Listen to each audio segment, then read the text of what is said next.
When I was growing up in primary, we always did the sign language for love one another. And I loved that. It was one of my favorite things, knowing that I could sign that and know that.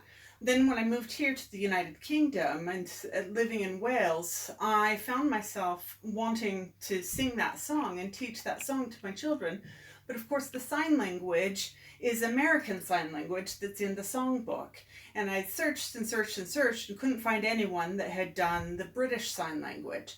So I've worked together with some friends and we've put it together, the sign language. I give you a quick explanation of a few of the signs that we've chosen. The first and most obvious one that comes up is the sign for love one another itself. Now, we're not signing each and every word because it's important that that's how they would speak, and it would be really hard for the little children as well to do every single word. And so we kind of hit a lot of the key words. But with love one another, what we're doing is we're signing love, and then this is a sign where you take and link your fingers together and link and move around in unity. So it's a sign for unity and that coming together. And that's a nice way of communicating that love one another together. So some other signs, one that worked really well in our primary was teaching the children. Instead of it being just a complex sign, I helped them understand why we used the signs, and then they were able to remember that for there.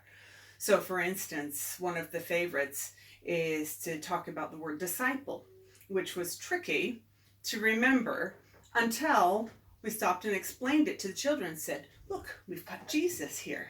And Jesus is leading the people who are following him. He's got his disciples and they follow him.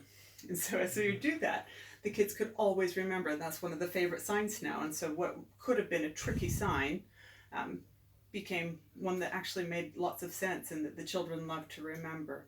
There's other things like that that you could explain, like new being a new plant that's growing. It's a new life. Commandment was a little trickier, so they struggled a bit with that. So I explained it that this is like Moses brought down the plates. We've got those plates there, and you take a C for commandment, and then go up high, and then down below. And so those are just a few signs, and I'll let you just kind of follow along and pick some of the signs that we've done, and I'll just run through and do it, and hopefully that's a useful tool to anyone else in the UK that might be wanting to do sign language in the language that deaf people would actually speak in their own country. So, you got ready to push? I've already pushed it. Oh! Sorry!